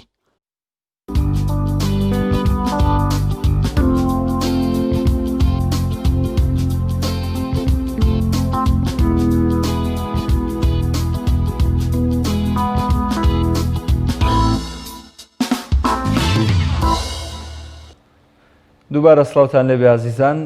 لەگەڵ هەردوو میوانی خۆشەویستمان بەردەوامین لە پێشەشکردنی بڕگەی چۆنێتی یاریکردنی شەترەنج کە وەکو ئاماژەی پێکرد جەلالی هاوڕێم ئەم یاریەکی گرینگە لە کای سیاسی و کۆمەڵایەتی و هەموو کایەکانی ترا دەوری خۆی ئەژێڕێ. ویستم پرسیارێک لە هەردوو میوانی بەڕێزمان بکەم ئەگەر ئێوە ئێستا هەردووکتان پێکەوە یاری بکەن کاک ئەحمەد و کاک ماکوان باشمت کاک ئاکار عەفوو ئێوە هەردووکتان پێکەوە یاری بکەن کامتان ئەباتەوە لەوی تر بۆ نمونە کاکەکەر خیبرەیەکی زیاتری لە منە و ئەیباتەوە ینی ئەو زیاتر خەبیرە ینی پێوەستە بە خیبرەوە یا ئەزمونی یا مێشکەوە لەوەی کە تۆ بتوانانی داهاتوو بخوێنیتەوە جەلەڵڵێ ئەزمون هەردووشی دەورە بینێ هەم ئەزمون دەورە بینێ هەم ئەو کاتەی چەندێک تەمرینەکەی ڕۆژانە تەمرین و هیلاک بوونت لەگەڵ یارێکەشا دەورە بینێ. تەمرین بەچی ئەکرێت لە یاری شەترەنجە؟ تەمرین بە کتێبە وەکو چۆن تەلەبەساییەکە لە ماڵەوە ئەویش بە کتێبەیە بە بەرنامەی شەترەنجەیە لە ماڵەوە کتێبە چیمان پێڵێ هەڵێ فڵان جوندی کە جەلال حەزەکان بیر پێێنەوەی فێر بێتەوە لە کتێبەکە ئەنی چەندەها نەوع کتێب هەیە کتێبی وا هەیە تەنها باز لە دەستپێکی یاریەکە هەیە باز لە وەسەتەکە هەیە باز لە ئێندگەیمەکە هەنی کۆتایی یاری ینی خۆت و خیبرە و زایدەن ئەو مامۆستایی کە لە بەردەستیایت ئەو هەڵێ بژێرێک کە تۆ چۆنایی پێش بکەی خۆی یەشێک لە ئەسبابی خوگرتن بە شتێکەوە ئێستا تۆ خودت بە بەرنامەی پەیامی ڕۆژەوە گرتووە هەر بگو بۆ پەیامی ڕۆژم تازە هەر بوو کوژی وازی لە نایانی هەموو ڕۆژێک بەیانیان لێرە ئامادەی ئەم پیاوەش دوانێ خۆی بۆ یاریەوە گرت بێ منیش بە سەدای زێڕینەوە جگە لەم کارە جگە لەم پیشەیە وەکو وەرزشێک تاوان ئێوە خەریکن پیشەی خۆتان چییە جەنابەت مەسەلەن چونکە لەوانەیە پەیوەست بێ بە جۆرە لە یاریکردنەوە. من خۆم خریجی جامیعەی سلێمانی بەشی مەحاسەبە بەس بەداخەوە بە بۆنەی ئەم مۆزەوە تاعیناتێنە هیچ شتێکەیە و بەشی مەحاسەبم تاو کردو بەڵام حالێن هیچ ئیشێکی کەم نەبێت لە شەترەنج بەڵا زۆر باشە کاک ئەحمەددا لەگەڵ ئەوەی کە لێرە ئەم یاری هەیەەوە دیارە نادیەکەیە کە گرنگی پێ بدا بەڵام پێشوازیکردنی خەڵک گرنگیدانی گەنجان بە یاری شەترەنج چۆن دەبینی و هەروەها تا چەندە لیژنە تایبەتمەندەکان لە ئۆلۆمپیکی هەرێمی کوردستان یاخود عێراق گرنگی بە یاریزانەکانە دەن. وڵی دەوڵاتیم و لە عێراق و بە تایبەتیش لە کوردستان لە ناو گەنجان گرنگێکی زۆر پێ نادرێت چکارەکە یاریکی تۆزە وشکە و جمهوریتانە واروە چکە منافسەش لە یارەکە کەمە چکە لە منە لە کوردستان دوویانە هەیە یارەکانی خانزاد و ینی پێشمەرگە بۆی منافسەکە نەبێ گرنگێکی زۆر یارەکە نادرێت. چۆن ئێوە گەشتونەتە ئەوەی کە لە ئاستی عێراقا بۆ لە بتوڵاتە بیبنەوە ئایا عێراقیش بۆ خۆی بۆ نمونە یاریینێکی نییە تیمێکی نییە گروپێکی نییە لەوەی کە بچێتە پێشبڕکە نێودوڵەتیەکانەوە ئێوە ماوتانە بگەنەوە پێشبڕکە نێودوڵەتیانەوە نه عێراق بۆ لە یاریزانە تەمە گەورەکان و شەبابەکان شێنزای چاکتیا بەڵام ئێمەش کاتێکی زۆرمان وەرکەدانەوە تەمرینی زۆرمان کرد و تا گەشتن بۆ هەستە ئێستا ئێوە لە سەراستی عێراقا جیاواز لە هەرێمی کوردستانەوە پلەکەتان بەدەستێناوە بەشداریتان کردو یاخود لەناو بۆ نمونە تیم و گروپ و عێراقیدا هەن پلەکەمان لە دەری وڵات بەدەستێنا لە پاڵانتی عەرب من بەدەستێنا ساڵی پار ساڵی 2019 لە ئەردن توانین پلەی دۆمی عەرب بەدەست بێنم پلێ پلەکەم وەرگرت وەکو یانەی پێشمەرگە بەشداریت کردیاوەکو بۆ فەرد و نای خۆم بەشداریم کرد بە ناوی خۆتەوە کاگاکار جەنابەت هەر لەسەر هەمان پرسیار کۆمنتە چیە بۆچی خەڵک ئێستا ڕوو لە یاری شەترەنج ناکات وڵای بەبووی ئەم بارودۆخەوە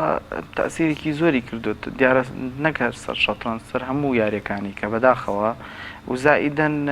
نادیەکانیش کەم تا زۆر مقەسرن بەرامبەر شەترەنج لەبەرەوەی وەکو کاگ ئەحمەد وتی لە کوردستانە بەس نادی خانزاد و پێشمەرگەمان هەیە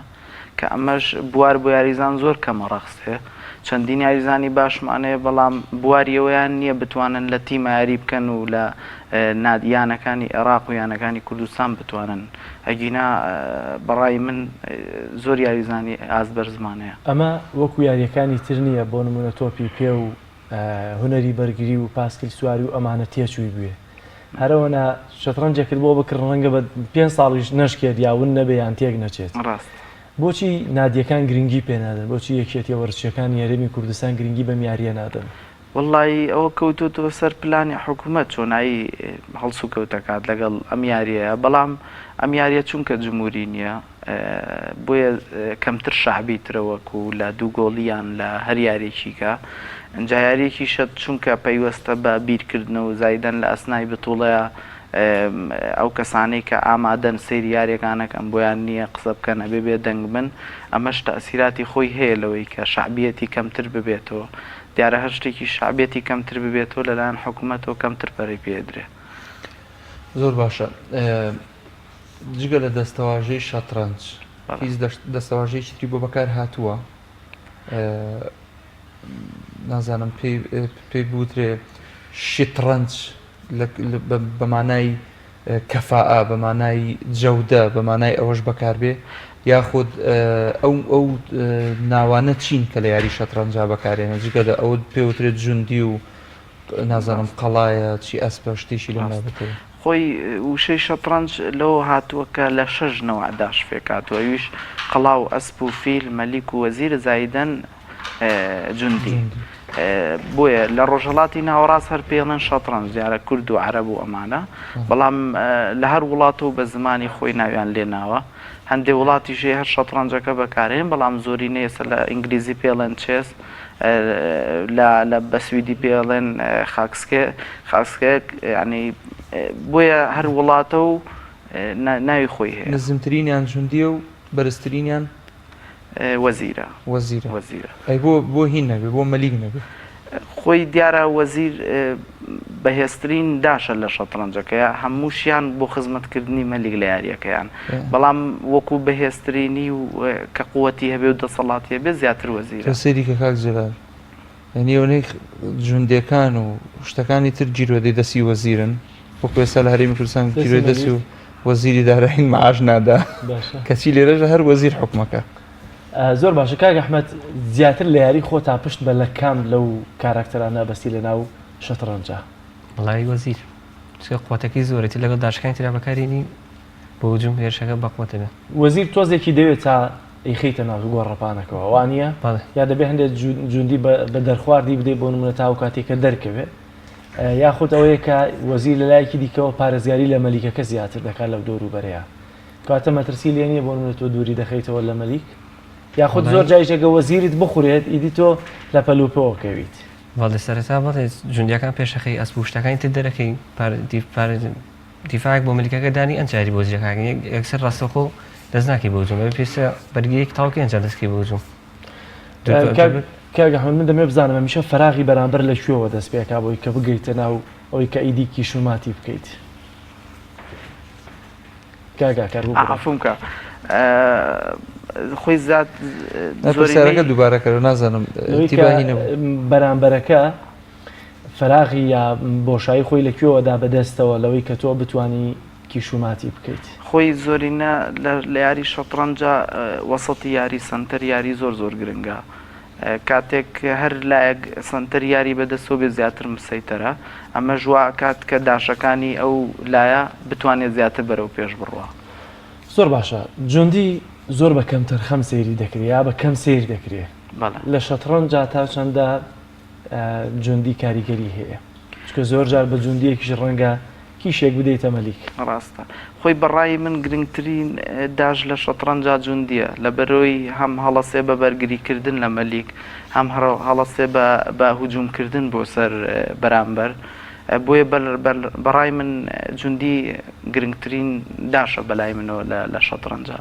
ڕاستە داژی کە هەیە زۆر بەقوترە بەڵام جوندی بەشێکی زۆر گرنگە لە یاریەکە کاک ئەحمەد ڕۆژانە چەند کاتژمێر شەترەنجەکەی ئیدی لە پێشبڕکیەکان بێ یاخود لە تەمرین و پرۆڤەی لە خۆت لە ماڵەوە بێت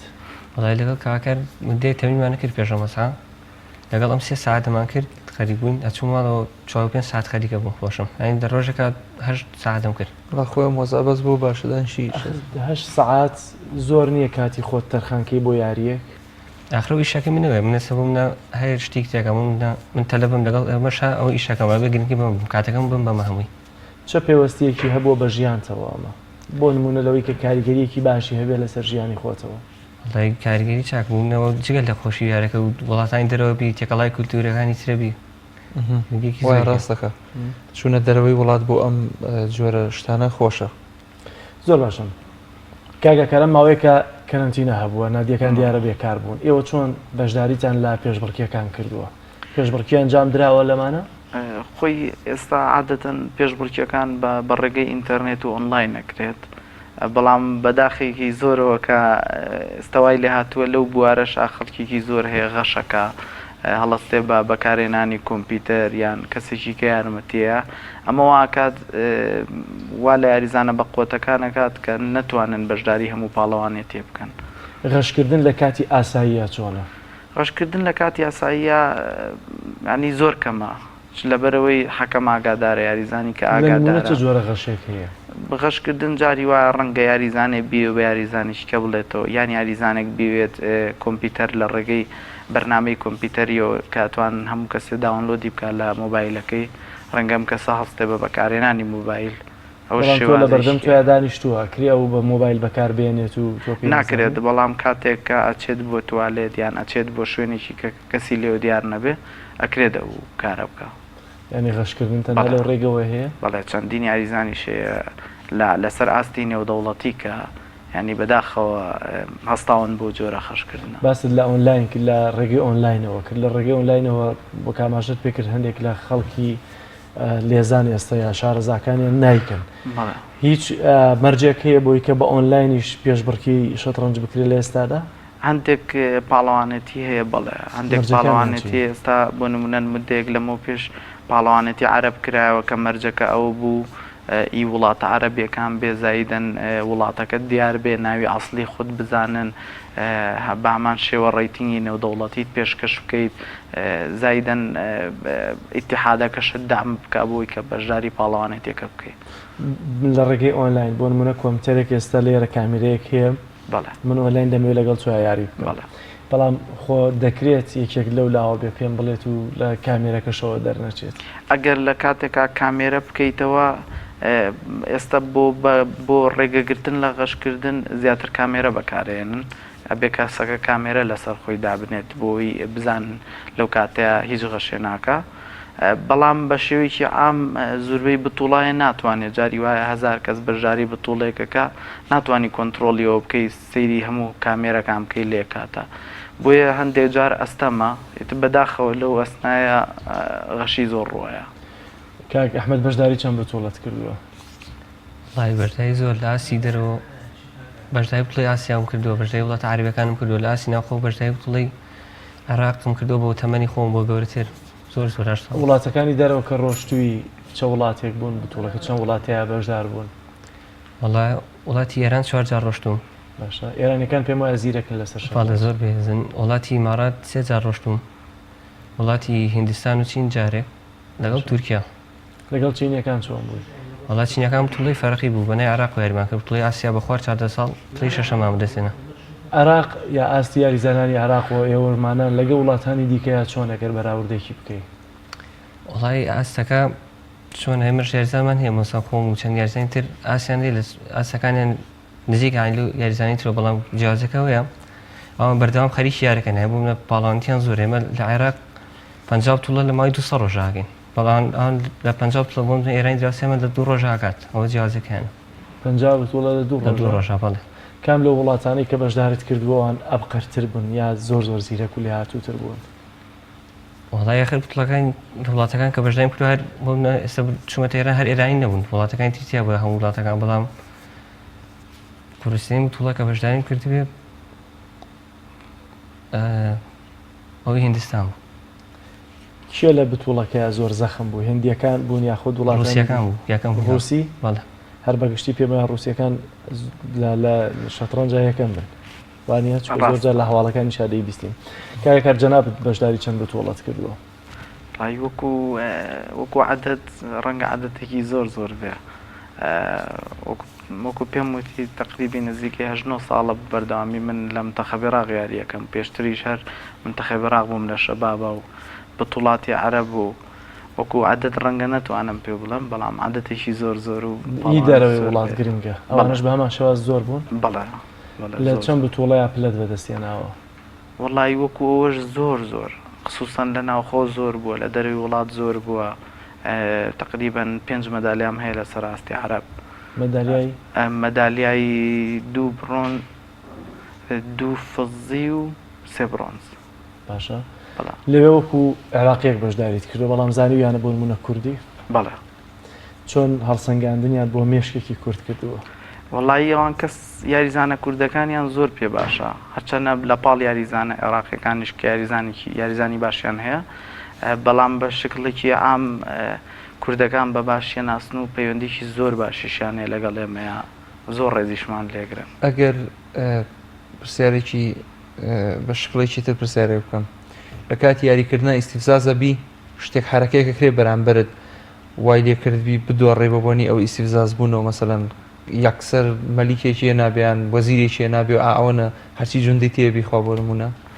ڕووی داوەشتیوە وەکو یعنی حاڵاتی ئیستیفزازی و نەرفەزێکیان ئەبێت جۆرێکی پرسیارەکە من بیکەم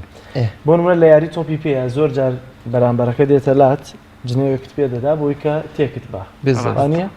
لەمەشا هەیە بۆ نمونە کچکەمە پێوەست هەمووی بە فکرەوە قسەیەکت بەرامبەر بکە شتێکت بەرامبەر بڵێ قسەیەک فڕێبا لەوەی کە مێشکت تێک بە خۆی ڕاستەکەی بەرامبەر بەخۆم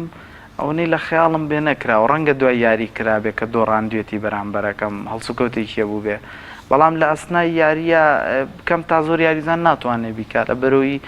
یەکەم جار ڕەنگە ئاگادار بکرێتەوە جاری دووەم عقوبە بدرێ و یاریەکەش بە دۆڕاندن ڕەنگە بشکرێتە دەرەوە لە پاڵەوانێتێکە. حاڵەتی گزیکردنەکانی چییە؟ حاڵەتی گزیکردنەکان پێگاتوە لە چەند شێوەیە هەندێکیان هەیە ڕەنگە باوڵین هاوڕەیەکت پێتەڵێتەوە ئایا ڕەنگە و کۆمپیوتەری بەکارهێناوی بەرنامەی بەکارهێ نابێت لە خۆی لە شوێنێکی کە هاتبێ بە تۆ بڵێتەوە هەندێکیان هەیە وەکو پێم وتیت ڕەنگە بەرنمەکەی لە ناو مۆبایللا بەکارهێن دابەزاند بێ و خۆی بچێتە سوچێکەوە یان توالێتەوە یان شوێنێکی کە بەکاری بێنێ خۆی زایدن ئەم حاڵەتان امتحانات بەڵێ بڵین لە کۆمپیوتەر و ئینتەرنێتەوە یاری ئەەکەنەوە لەگەڵ کۆمپیوتەر و ئینتەرنێتە ئەوانیش بڵین زۆر زیرەکەن یاخود حکمی سەر زیرەکی تۆیشی هەیە بڵێن دیارە کەس لە کۆمپیوتەر بەقوت نییە بە باشترین بەرنامەی بە کۆمپیوتەر ئێمە کۆمپیوتەر وەکو لێکدانەوە بۆ یاریەکان کە کردومانە بەکاری نەک ئەوەی کاری لەگەڵا بکەین لە بەروی کۆمپیوتەر بەتڵی عالەمیش ناتوانێت لێ بەرێتەوە. بۆچی ناتوانێت مەگەر کۆمپیوتەرەکە مرۆڤتیا بۆ نمونە دروستی نەکردووە؟ با ڕاستە بەڵام هەموو ساڵێکە شێوەیەک لە بەرنامەی ئەلکترۆنی بۆ شەترەنج دروست دەکرێت هەموو ساڵێک ئەپدەیت دەکرێتەوە. ساڵی تقریبا 2000ەکان بۆ بیدایەتی 2000ەکان کاسبارۆف توانی لە کۆمپیوتەر بەرێتەوە بەڵام لەگەڵ بردنەوە کەشیا هێشتا کۆمپیوتەر بەردەوام ئەو باڵا دەستتر بوو هەموو ساڵێکیش بەرنامەی تازەتر دروست دەبێت بۆیە تۆزێ قورسا بتوانێت سەیتەرە زانیاریە جەلال تا ئێستا هیچ کەسێ لە کۆمپیوتەری نەبردێتەوە کاسپارۆف توانیوێتی بەڵام ساڵی 2000 ساڵی 2000 برا علم و کاتە زۆر تەتەوری نەکردبوو کۆمپیوتەریش بیزانیایە کاتە زۆر باشەکاری لەگەڵ دەتەوێت تاکەی درێژە بە یاری شەترەنج بدەیت ئەگەر قرار بە یاری شەترەنج تەنها بۆ بەهێزی فکری خۆت بێ پێم وایە ئێستا لە ماڵیشەوەی دێتوانی دانیشی وانە پەرە بە فکری خۆت بدەیت ئاوات و ئارەزووی کەسێکی یاریزانێکی شەترەنج چییە لەمە زیاتر کە بەشداری چەند توڵێکی کردو بردوێتیەوە بەڵێ وتم چکە من 8 ساڵە بەردەوام لەسەری تازە بوو بە پیشەم ئەنەوێت بەردەوام مێژوێ بە خۆم بنووسمەوە ئەتاوکە ڕۆژی پێمەمێنیانی واتەمانی وازوەرزی بێنم بێ ئێستا نافسی گەنجەکان کورد تەمەنی خۆم بێم نافسی تەمەنی کار و سەروان تکەم بمە بەتەڵی عێراق لە سەراستی هەموو عێراق نەک تەنها مەسەڵەن خواردی ساڵەوان بۆچی جیاوازی تەمەن خۆمە بۆ نمونە پاڵەوانەکانی تر نییە وەکو هونەرەکانی بەرگری یاخود کوشتی و ئەمانە نییە کە هاوتەمەن و هاوکێشی خۆتیاریان لەگەڵا بکە پێوەستە بە فکرەوە جیاوازی هەیە لە یاریکردە لە نێوان تەمەنەکانە ناوەڵا یاریگە چکە فکرە بەڵام ئێمە چکات تەمەنمان خواردی ساڵە بووم ناگەر دە بتوڵە بەشداری بکەین لەوانەیە چوار لەسەر ئاستی تەمەنی خۆمان بێت ئازوبەی پاڵنتەکان سەراستی تەمەنی خۆمانە بەڵام لە پاڵەوەش لەگەڵمان یاریەکەین ئەمێ لە خەیری تەمەنی خۆم لەگەڵ تەمەنیمان شار نەتیجەم بەرز چەند پلەی تەمەن جیا دەکرێتەوە خواردی ساڵ و سەر و 20 ساڵ هەمووی بەڵێ ینی دیەوەی گەشتە خواردی ساڵەکان ساڵە جووتەکان بێک و یاریەکەن بەستە لە سەر و 20 ساڵ هەمووی بێکەوە یانی جیاوازی ناکرێت بینە بۆچی ئەمە ینی فکری خوارد 20 ساڵ ئەگەری هەیە مێشکی هێشتا بە تەواوەتی قۆناغێکی مابێ بکرێتەوە بەڵێ وەژێ بە بۆ یاریەکان تر چۆن خواردی ساڵەکان گەنجەکان بەلایەک تەمەنەکانی تر بەلاگەمیش بە هەمان شێوە قانونێکە بووی تەنجەوە زۆر باشە کارەکە دەمێ بزانم دوجارەوە قسەتان چی هەیە لەسەر یاری شەترەنج بۆ یەکێتیە وەرزشیەکانی هەرێمی کوردستان بۆ خەڵکێک کە ڕەنگە شتێکی لێ بزانێت و بەڵام تەنها لە ماڵەوە بۆ حەز و خولیای خۆی بەکاری دێنێت وڵی من داواکارم یەکەم شت لەیانەکان کە هەڵسن بەکردنەوەی ئەم بەشە لە بەروی ئەم بەشە بەڕای من بەشێکی زۆر گرنگە لە یاریەکان مانی چۆک و چۆن تۆپی پێ گرنگە ئەم بەشەش هەم بۆ کۆمەڵگە هەم بۆ هەموو شتێک گرنگە و داواکارم لە یەکێتیەکانیش زیاتر ئیتیمان بن ڕاستە ڕەنگە حکوومەت دەستی گرت دەبێتن بەڵام کەم تا زۆر ئەگەر بە دۆزینەوەی سپۆنسەریش بێ بتوانن پەرە بەم یاریە بن و هەڵبستن بەکردنەوەی زۆرترین پاڵەوانێتی دوای قسەت کاک ئەحمەد بەڵێ من وڵای هیوادارین یەکێتی شەترەنجەکان لە کوردستان لە عێراقش ئیحتیماڵێکی زیاتر بێرەکە بن مەصرفێکی زیاتی بۆ بکەن هەروەها چەندین یانی تر دامەزێنن چکە چەندین یاریزان هەر لە شاری سلێمانی خۆمان زیاتر لە داری زانی بەهێزێ بۆی هەڵ فرسەتی وی نەبوو لایەنەکان یاری بکە بۆی زۆری ئێمە زۆر سپاس بۆ هەردوو بەڕێزان کاگا کارالی و کاک ئەحمەد جەزا مامۆستا و ڕاهێنەری تایبەتی و یاری شەترەنج سپاسدانەکەم بینەرانی عزیز دەچینە لای راپۆرتێک کە هاوار محەممەد پەیامبەرمان لە کەلار بۆی ئامادەکردوین دیارە ئافرەتێک لە ئێستادا پاڵەوانەتیانە بۆ خۆی پاڵەوانانەت بۆ خۆی سەرقاڵی شۆفێریە و لە هەمان کاتدا سەر لە کە دێتەوە ماڵەوە لە خەریکی پیشەی دیکە دەبێت سەرکەوتوو لە ژیان با پێکەوە بینەری ئەو راپۆرتە بین.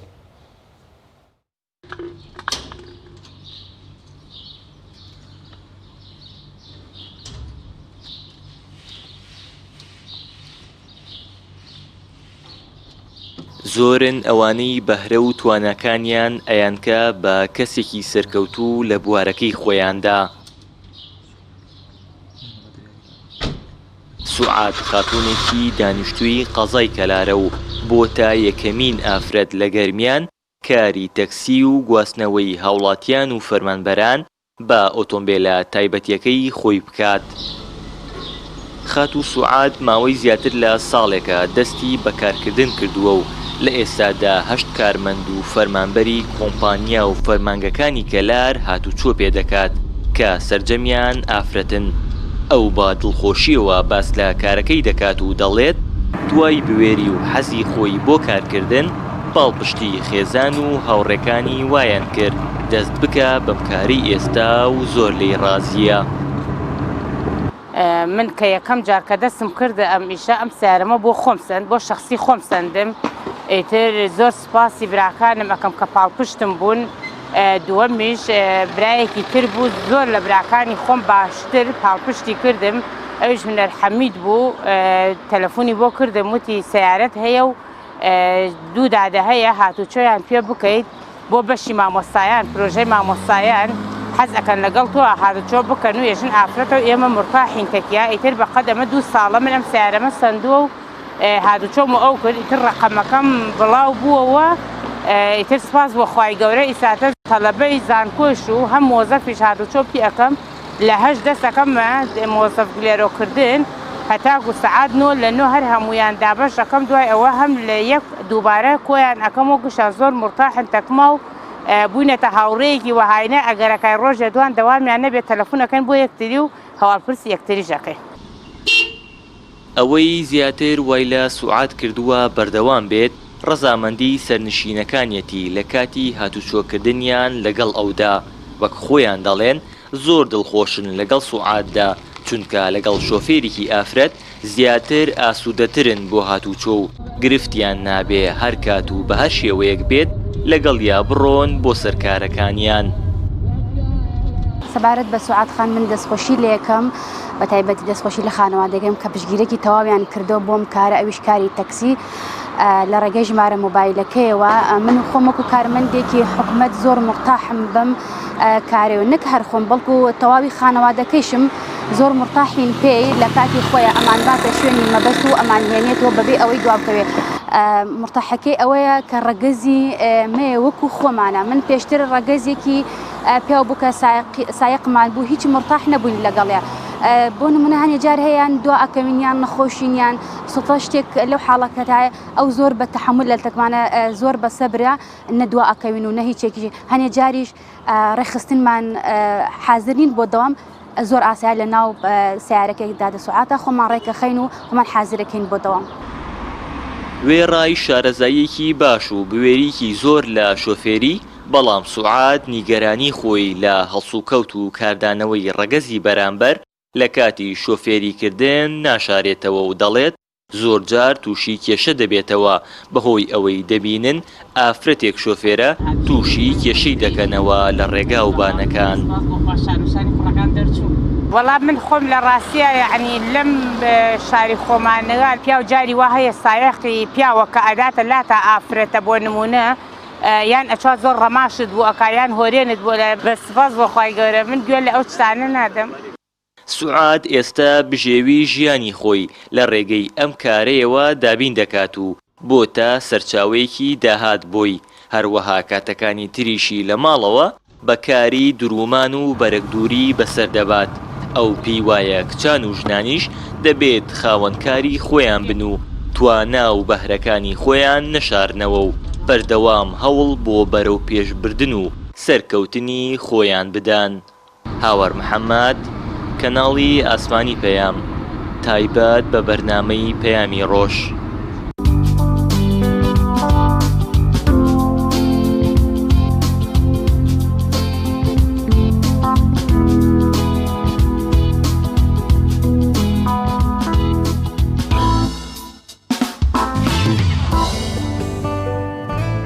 خۆشەویستانم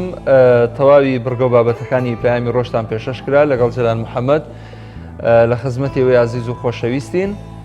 تا ئەڵلقەیەکی تری بەرنامەی پەیامی ڕۆژ لە دوای خێر بێ بەشمان مەکەن خی گەورە هەموو لایەک ساغ و سەلامەتکە ئینشاءڵڵا سوپاس کە بینەروبی سەرمان بوون خواحافیزتان بێ تا بەرنامەی